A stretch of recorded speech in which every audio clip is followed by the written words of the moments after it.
Operatsiyadan keyin ham bemor sog'lom bo'lishi uchun og'ir jinoiy ishga kiradi. Harakat qilamizki, u ishlardan qochishga. Ochiq aytyapman, chunki bu bo'ladigan gap. Uning uchun bir umr farzandsiz o'tishga muftalomi? O'lgan odam ya'ni donorlik qilsa bo'ladi. Yosh kelinchak tasodif tufayli Suhbatimiz ko'pchilikga foydali bo'ladi deb o'ylayman. Aytib o'tishim mumkin tomoshabinlarimizga, kimda qanaqa savollar bo'lsa, Samarqand viloyat ko'p tarmoq tibbiyot markaziga kelsanglar, Sherali Safarovich o'zlari kutib oladi. Assalomu alaykum, hurmatli Sherali Safarovich. Ko'pchilik sizni Samarqand viloyat bosh transplantologi sifatida tanishadi. Xalqdan bir ikkita savollar tushgan ekan, agar ruxsat bersangiz, shu savollar bilan bo'lsak. Marhamat. Avvalambor sizni 150 ta buyrak transplantatsiyasi bo'lgani bilan tabriklayman. Rahmat. Davomiy bo'lsin bu yutuqlaringiz. Rahmat. Shu haqida ma'lumot bersangiz, bu siz uchun qanaqa ahamiyatga ega? Birinchi marta buyrak transplantatsiyasi Samarqand tarixida 2021-yil 10-iyun kuni boshlangandi. Biz bu operatsiyani Respublika ixtisoslashtirilgan xirurgiya markazi xodimlari bilan qilgandik. 2021-yilda 10 ta buyrak transplantatsiyasi operatsiyasini shu Vahidov nomli Respublika ixtisoslashtirilgan xirurgiya ilmiy markazi xodimlari bilan birgalikda bajardik. 2022-yildan boshlab o'zimiz viloyat ko'p tarmoqli tibbiyot markazi jamoasi mustaqil ravishda buyrak transplantatsiyasini amalga oshira boshladik. Bugungi kungacha 150 nafar bemorga buyrak transplantatsiyasi operatsiyasi muvaffaqiyatli o'tdi. Bu yerda albatta men bir narsani aytishim kerak. Bu O'zbekiston Respublikasi rahbariyati tomonidan, shaxsan prezidentimiz Shavkat Miromonovich tomonidan xalqimizga ko'rsatilayotgan yordam ma'nosida yoki xalqimizga ko'rsatilayotgan yaxshi ishlar ma'nosida, xalqimizga ko'rsatilayotgan g'amxo'rlik ma'nosida aytishim mumkin. Nima uchun? Sababi shu davrgacha buyrak yetishmagan bemorlar chet elda katta mablag'ga operatsiya qilishga majbur edilar. Undan tashqari albatta bu pul hammada yo'q edi. Borganlari ham ba'zan sarson bo'lardi. Chet elda yurish, bu yerda operatsiya qildirish, sarson sargardon yurish albatta o'zi bo'lmaydi. Mana shularni e'tiborga olgan holda respublika hukumati tomonidan viloyat hokimiyati, qolaversa shaxsan shu markazimiz bosh vrach tomonidan bizning bo'limning material texnika bazasini mustahkamlashga katta yordam ko'rsatildi. Undan tashqari xodimlarimiz juda ko'plab davlatlarda malaka oshirdi. Bugungi kunda men o'ylaymanki, bizlar qilayotgan operatsiya darajasi hech bir chet elda qilinayotgan operatsiya darajasidan kam bo'lmasi kerak. Operatsiya ko'rsatkichlarimiz 98%, mana 1 yil 2 yildan keyin 98% bemorlarimiz sog'lom, ijtimoiy hayotda qatnashyapti. Ularning ichida ko'pchiligi turmushga chiqqan, hatto farzandli bo'lgan qizlarimiz bor. Ko'pchiligi o'qishda va boshqa o'zining avvalgi kasbiga qaytgan. Biz mana shunday bemorlarning sog'ayib ketganini ko'rib, biz o'zimiz quvonamiz. Bizga bu rag'bat beradi. Yanada ko'proq ishlashimizga, o'zimizning ishimiz bilan faxrlanishga, imkon bo'lsa yanada ko'proq bemorlarga yordam ko'rsatishga undaydigan holat. Boyna aytgan 150-operatsiyasini bugun bajardik. Bemorga bir necha yildan beri buyragi ishlamaydi. Bemorning ahvoli og'ir. Unga o'zining jigari ukasi buyragini berdi. Operatsiya muvaffaqiyatli chiqdi. Operatsiyadan keyingi davrda buyrak ishlab, hozirgi paytda peshob ajrala boshladi. Biz albatta bunday jarayon bilan xursandmiz. Bemor holati yaxshi. Bemorning holati yaxshi. Hozir albatta reanimatsiyada yotibdi, lekin bunday qon bosimi, boshqa gemodinam ko'rsatkichlari normada, xudo xolasa yaxshi bo'lib ketishga 100% umidvormiz. Ko'pchilik savol berishyapti. Hozirgi kunda sahar kasalligi bilasiz juda ko'p. ya'ni buyrak yetishmovchiligi bilan kasallangan bemorlarda sahr bo'lishi mumkin. Buyrak yetishmovchiligi bilan bo'lgan bemorlarda sahr bo'lishi mungkin-da. Unda operatsiya jarayoni qanaqa bo'ladi? Endi bitta narsani bilishimiz kerak. Qand kasalligi butun organizmni zararlaydi. Shu jumladan buyrakni ham zararlaydi. Buyrakni zararlashi natijasida buyrak faoliyati buziladi. Biz mana bir nechta bemorlarga shunday holatda ham buyrak transplantatsiyasini o'tkazdik. Bu bo'yicha ham biz malaka oshirganmiz, lekin bemorlarning sog'ayishi yaxshi. Endi savolning ikkinchi tomoniga o'tadigan bo'lsak, masalan, operatsiyadan keyingi davrda ham ba'zi bemorlarda qonda qand miqdorining ko'tarilishi kuzatilishi mumkin. Bu bemorlarimiz doimiy ravishda dori yeb yuradi. Shuning hisobiga qand miqdori ko'tariladi, lekin bu jarayon 6 oy, uzog'i bilan 1 yil davomida o'z holatiga tushib ketadi, avvalgi holatga tushib ketadi. Sog'lom turmush tarziga o'tadi. Sog'lom turmush tarziga o'tadi. Faqat dori yemaganini hisoblamasak, u ham xuddi siz va men qatori sog'lom bemalol o'zining avvalgi ish jarayoni bilan shug'ullanishi mumkin. Bir savol bergan ekan, bemor operatsiyaga qanday tayyorlanadi? Bemor operatsiyaga tayyorlanish uchun avvalo bemorni ko'rishimiz kerak. Unga hatto buyrak ko'chirib o'tkazish zarurmi, yo'qmi? Buni bizlar nefrologlar bilan hal qilamiz.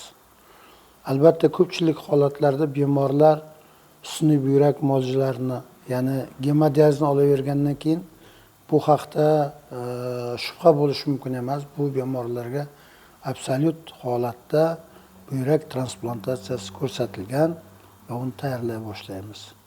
Va boshqa bemorlarga maslahatlashgan holda tayyorlaymiz.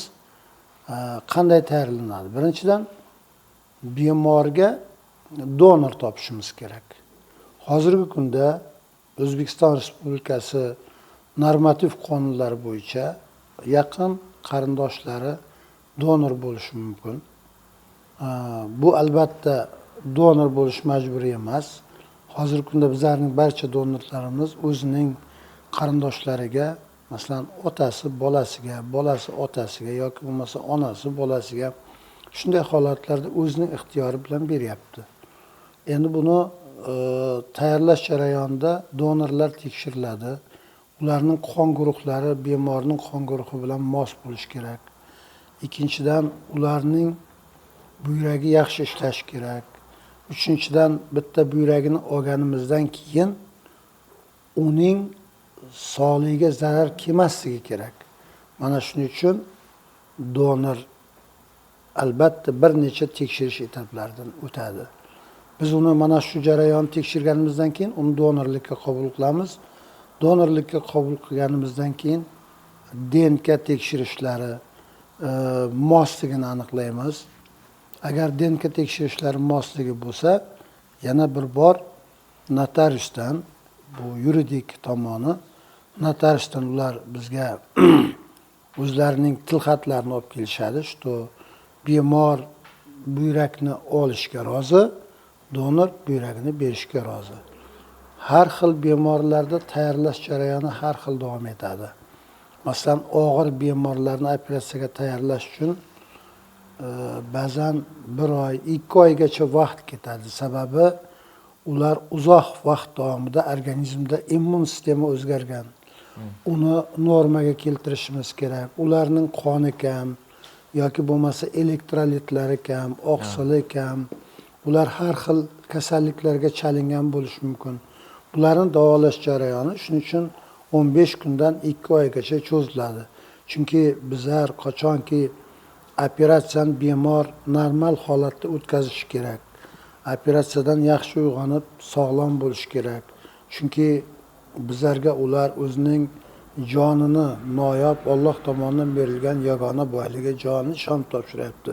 Biz harakat qilamizki, mana shu operatsiyaning yaxshi chiqishini va operatsiyadan keyin ham bemor sog'lom bo'lishi uchun bemorlarni ba'zan uzoq tayyorlashga to'g'ri keladi.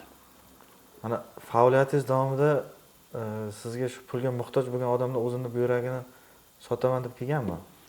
Ha, bunday holat hayot ekan. Bir nechta odamlar menga murojaat qildi. Lekin biz ulardan qat'iy ravishda bosh tortdik.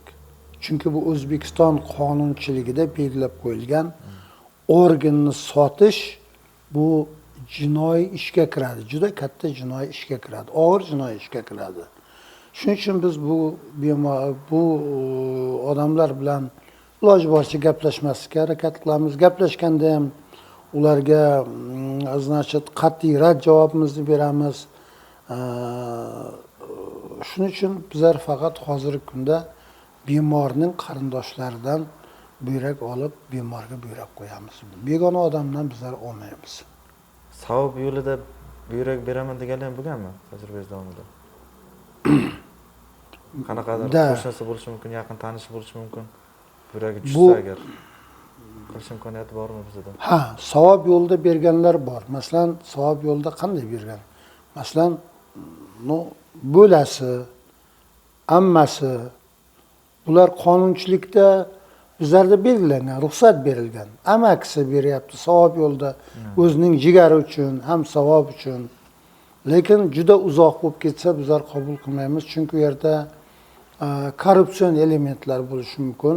Masalan, ba'zan savob yo'lda beryapman buyragimni deb aytgan bilan uning tagida boshqa narsalar yotgan bo'lishi mumkin.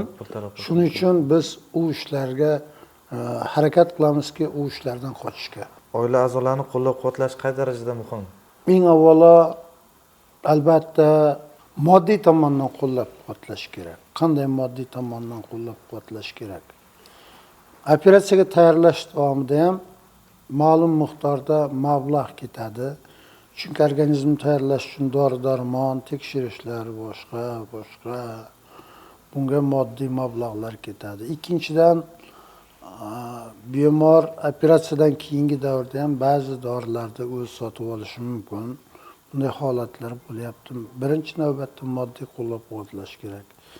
Ikkinchidan, operatsiyadan keyingi davrda bemorlarning parhezi juda muhim ahamiyatga ega.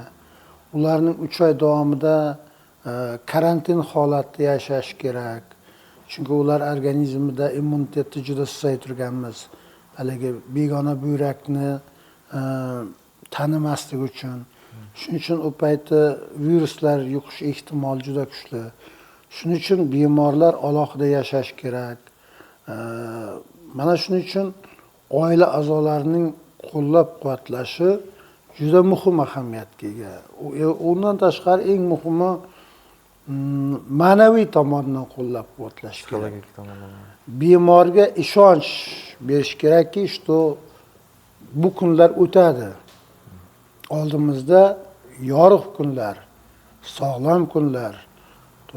Sen ham ishga chiqasan, uylanasan, to'y qilamiz, boshqa yoki yaxshi niyatlar yo'lida senda sog'liging joyiga kelib, sening shu ishlarni qilishingga imkoniyat beradi degan rag'batni berish kerak ular. Mana shunday ma'naviy qo'llash, moddiy qo'llashdan ham muhim ahamiyatga ega. Shuning uchun bizning O'zbekistonda Xudoga shukr, xalqimiz bir-biriga nisbatan mehribon, bir-biriga nisbatan yaqin. Bu narsani biz sezamiz, lekin bu bir oddiy holday tuyuladi. Lekin chet ellarda shundayki, birovni birov qo'llamaydi. Chunki uning qarindoshi yo'q yoki qarindoshi boshqa davlatda yoki qarindoshi ham qaragan.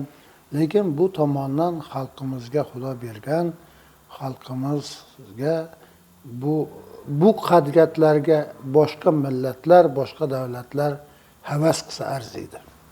Boya mablag' tomonlama gapirib o'tib ketdingiz. Buyrak yetishmovchiligi bo'lgan bemorlarda qancha mablag'gacha, misol uchun odamlarga qiziq shu narsa, qancha mablag' ketadi? Ha. Eng avvalo men shuni aytmoqchimanki, davlatimiz tomonidan sug'urta yo'nalishida bu operatsiyalar uchun juda katta miqdorda mablag' ajratilyapti. Bizning mana shu bitta operatsiyani o'tkazishimiz uchun 140 million so'mgacha pul ajratilyapti. mana shu pul kelib tushadi. Buning ichiga operatsiya, bemorlarning shifoxonada yotishi, dori-darmonlar, tekshirishlar ko'p narsa kiradi.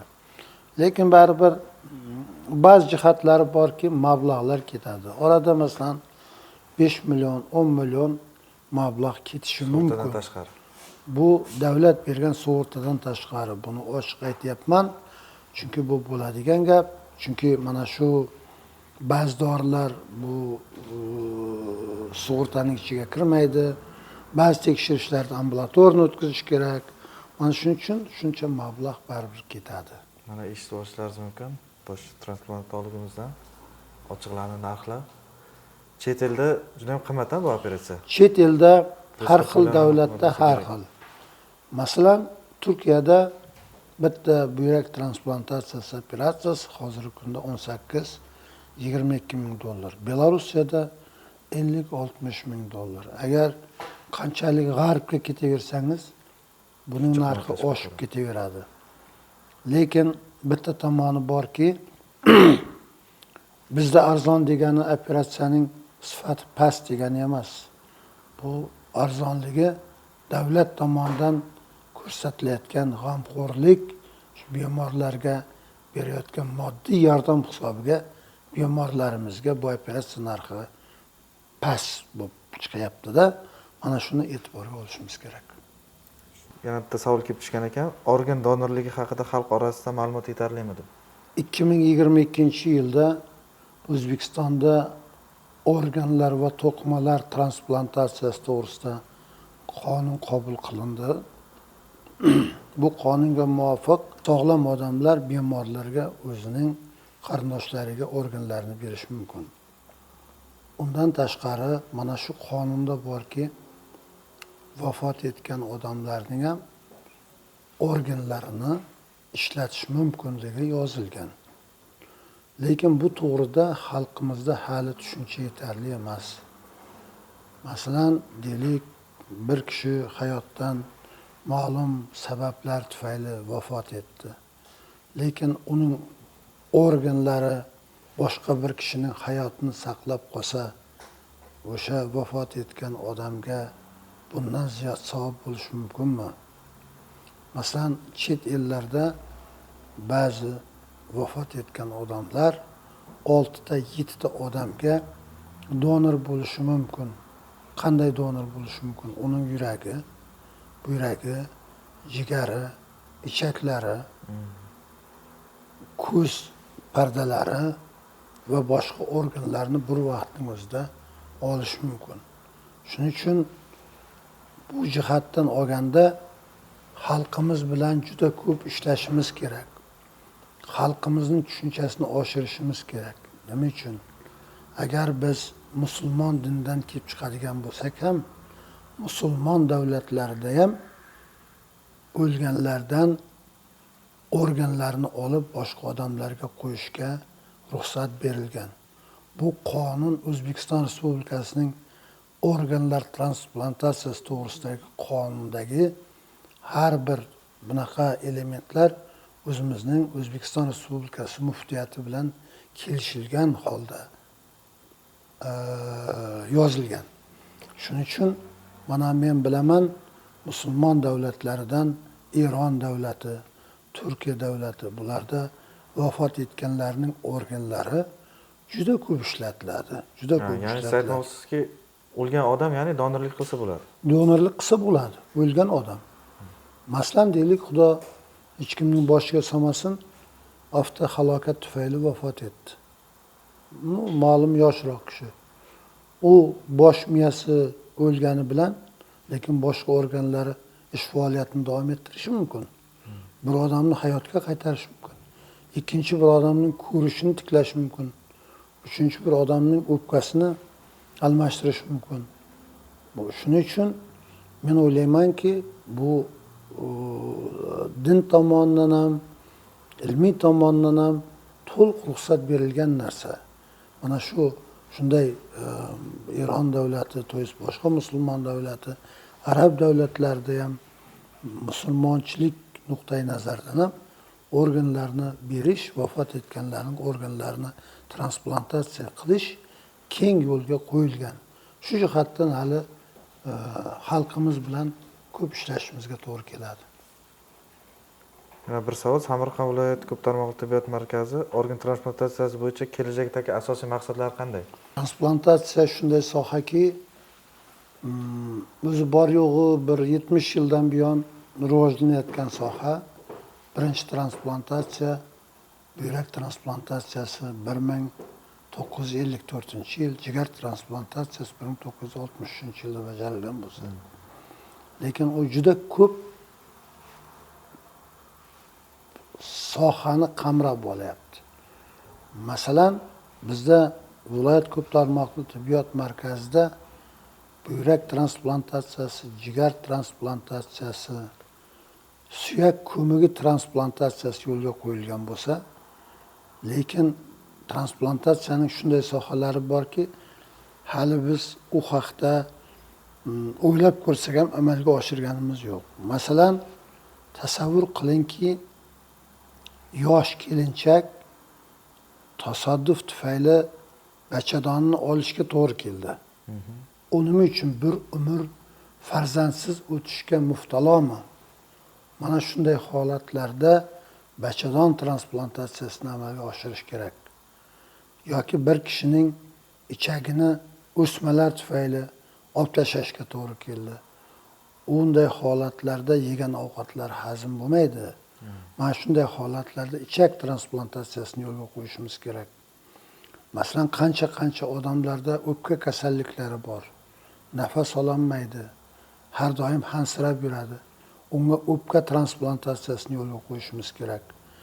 Qancha odamlarda ko'zning shoh pardasi yaxshi ishlamaydi. Shoh pardani transplantatsiya qilishimiz kerak. Undan tashqari hujayra darajasidagi transplantatsiyalar borki, ko'p kasalliklarni davolashda kelajakda juda katta ahamiyatga ega bo'ladi. Masalan, deylik, insultni davolashda hujayra transplantatsiyasi yoki infarktni davolashda hujayra transplantatsiyasi. Hozir hatto tishi yo'q odamlarga mana tish hujayralarini transplantatsiya qilib tish o'stiryapti.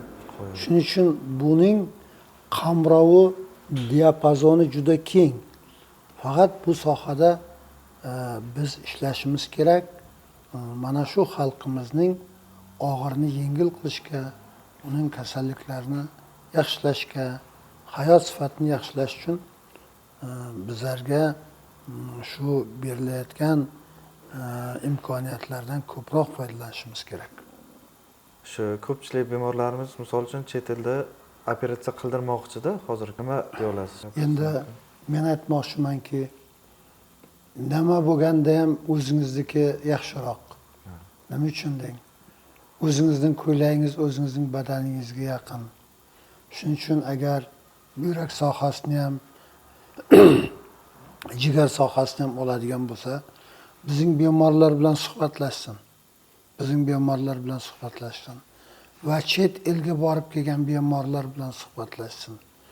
Qayerda qanday ahvolligini, salomatligi qanday tiklanganligini o'zlari bilan, o'z ko'zlari bilan ko'rsin. Agar ma'qul bo'lsa bizga murojaat qilsin. Ma'qul bo'lsa, men ularni bizga murojaat qiling deb majbur qilmayapman. Lekin avvalo solishtirib, ular bilan gaplashib ko'rsin. Adashmaslik uchun ular bilan gaplashib ko'rsin. Ma'qul bo'lsa bizga murojaat qilsin. Markazimizda 1 yil davomida qanchaga yaqin buyrak transplantatsiyasi bo'lib o'tadi? 1 yil mana bu yil davomida 50-transplantatsiyani bajardik. Bizlar o'zimizcha kollektiv bo'lib, albatta plan degan gap yo'q. Shu yil 60 ta transplantatsiya qilamiz degandik. Menimcha 60 ga yaqinlasa kerak, 60 bo'lishini bilmadim-u. Lekin 50 dan mana bugun shu 50-qadamni qo'ydik.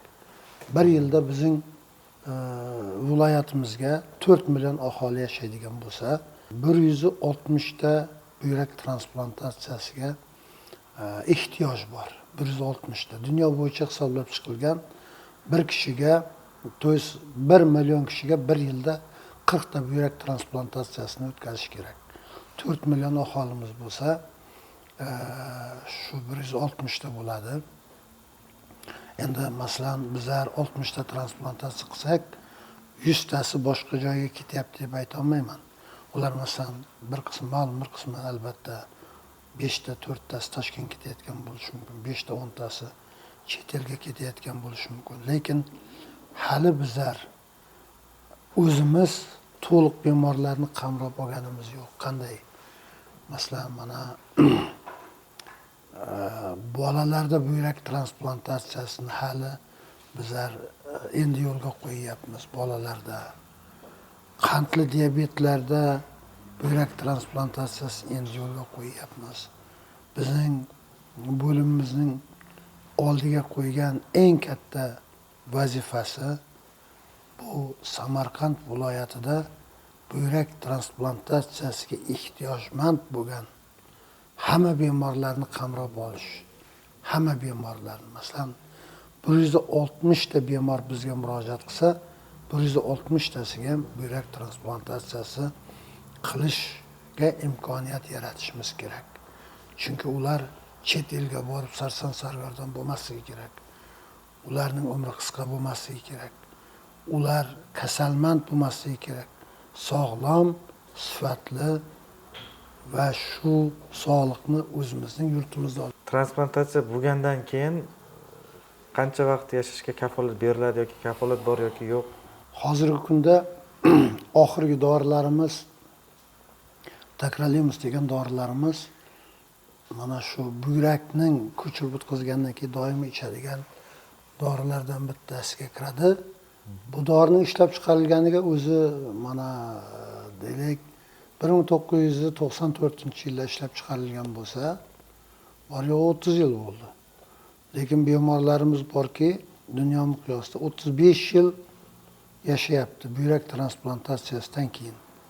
Hozirgi kunda tirik donordan buyrak transplantatsiyasi o'tkazilgandan keyin o'rtacha umr ko'rish 19 yil. O'rtacha 19 yil umr ko'rish.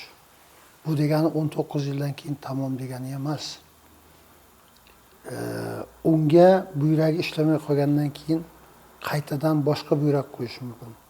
Dunyoda shunday holatlar bo'lganki, bir bemorga 7 marta buyragini almashtirishga to'g'ri kelgan. 7 marta. Xudo xohlasa, agar mana avvalo bemorlar 80% kamida 10 yil yashayapti deb chet el ma'lumot beryapti. 10 yil, kamida 10 yil yashayapti deb. Lekin 10 yildan keyin ham uning buyragini almashtirish mumkin. Kelajakda mana olimlarimiz sun'iy buyrak ustida ishlayapti. Boshqa hayvonlar buyragini insonga qo'yish ustida ishlayapti. Yoki bo'lmasa o'zining qarindoshidan qaytadan qo'yish mumkin. Shuning uchun bemalol bu operatsiyaga va operatsiyaning kelajagiga bemalol ishonch bilan qarash mumkin. Umri cho'ziladi, hayot sifati yaxshilanadi. Agar har xil ma'lum sabablarga ko'ra, agar noqulaylik bo'lsa, deylik, qo'yilgan buyrak ishlamay qolsa, uning yechimi bor. Bugungi kunda 100% yechimi bor. Uni to'liq almashtirish mumkin. Mana hali biz almashtirganimiz yo'q. Mana bizlarning vertikal bazamiz Toshkent Vohidov nomidagi chirurgiya ilmiy markazida bir nechta bemorlarga qayta buyrak transplantatsiyasi qilyapti. Bu ko'rsatkichlar yomon emas. Shuning uchun albatta men Allohning irodasini inkor etishga haqqim yo'q. Lekin mana dunyo bo'yicha bir yilda kamida 98% odam buyrak transplantatsiyasi qo'yilgandan keyin sog' salomat yashayapti. Endi u 100 ta odamdan ikkitasi sog'lom bo'lsa ham Xudo ko'rsatmasin o'tib ketishi mumkin. Shuning uchun bu operatsiyaga ishonch bilan qarash mumkin. Ahvol qay darajadagi bemorlarga operatsiyaning foydasi yo'q? Shunaqa bemorlar bormi? Bor. Bunaqa bemorlar bor. Bunaqa bemorlar O'zbekiston Sog'liqni saqlash vazirligining buyruqlarda ko'rsatilgan. Bu bemorlar masalan og'ir onkologik kasal bilan kasallangan bemorlar bo'lsa, organizmda o'tkir infeksion jarayon bo'lsa, psixik jihatdan, ruhiy jihatdan sog'lom bo'lmasa, mana shu bemorlarga buyrak transplantatsiyasini o'tkazishning foydasi yo'q. Undan tashqari ma'lum bir kategoriyani ajratardimki, o'zining sog'ligiga befarq qaraydigan odamlar. Masalan, shunday holatlar bo'lyapti. Masalan, bu bemorlar bir umr dori ichishga majbur. Lekin ba'zi bemorlarimiz ichmasak ham bo'larkan deb qiyin vaziyatga tushgan holatlar bor. Buni biz bir necha marta tayinlashimizga qaramasdan dorini ichmagan bir necha vaqtlar yoki bo'lmasa alkogol iste'mol qiladi. yoki bo'lmasa aytilgan rejimni saqlamagan. Bunday bemorlarga albatta qo'ymang degan joyi yo'q. Lekin bu bemorlarga ham o'ylab ko'rib qo'yish kerak. Shuning uchun bu bemorlarga albatta tushuntirish qilish kerak. Yaqin qarindoshlari, oila a'zolari tushuntirish qilish kerak. Albatta u bemorlarning ham yashashga haqqi bor deb o'ylayman. Shuning uchun ma'lum kategoriyadagi bemorlarga umuman mumkin emas. Bu kategoriyadagi bemorlar bilan ishlash kerak. Shunaqa holatlar bor. Siz so'radingiz, ilmiy sohadagi muvaffaqiyatlarimiz. Hozirgi kunda bizning bo'limdan 3 ta mening hamkasblarim kandidatlik, nomzodlik dissertatsiyasi ustida ishlayapti. Bizlarning qilayotgan ishlarimiz to'g'risidagi ilmiy maqolalarimiz dunyodagi ko'plab jurnallarda e'lon qilinyapti. O'zbekistondagi bir necha konferensiyalarda o'zimizning ma'ruzalarimiz bilan chiqdik. Chunki bizlar juda ko'plab klinikalarni ko'rdik. Qanday qilsak shu bemorlarga yaxshi bo'lishini har tomonlama o'ylab tajribalarimiz asosida ilmiy ishlar yozildi, ma'ruzalar qilindi. Hozir o'zimiz bemorlarni davolash bo'yicha, olib borish bo'yicha boshqa klinikalardan farq qiladigan ko'plab metodlarimiz bor. Ya'ni buni tibbiyotda protokol deydi. Bizning protokolimiz boshqa davlatlarning protokolidan ancha farq qiladi. Mana shu sohada, shu jihatdan olganda meditsinaning yangi yo'nalishi butun viloyat ko'p tarmoqli tibbiyot markazining yanada rivojlanishi uchun ancha katta turtki bo'ldi. Suhbatimiz ko'pchilikga foydali bo'ladi deb o'ylayman. Aytib o'tishim mumkin tomoshabinlarimizga, kimda qanaqa savollar bo'lsa, Samarqand viloyat ko'p tarmoqli tibbiyot markaziga kelsalar, Sherali Safarovich o'zlari kutib oladi. Qanaqa savollaringiz bo'lsa, o'sha kommentariyada yozib qoldirsanglar, biz qo'limizdan kelgancha shifokorimiz bilan maslahatlashib yoki bo'lmasa sizlar bilan aloqa qilishga quloqimizda yordam beramiz. Oxirgi aytadigan gapim, yosh shifokorlarga qanaqa tavsiya, maslahat? Bitta narsa aytmoqchiman. Buyuk bobomiz